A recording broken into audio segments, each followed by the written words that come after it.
سڵاو قوتابیانی خۆشەویست، یەک لەو پرسیارانەی کە لە تاقیکردنەوەکانی کۆتایی دێت کەلیمەت المجتهدون اسم مشتق.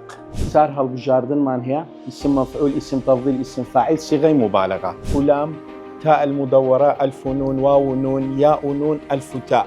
لسرتاو كوتاي لا ببا واتا ئەلێر ئەلفولامەکە و واو نونەکە لا دەبین.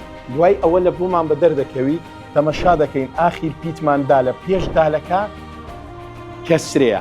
مادام کەسرە بوو کەوابی وەڵامی ڕاست دەبێتە ئیسم فاعیل.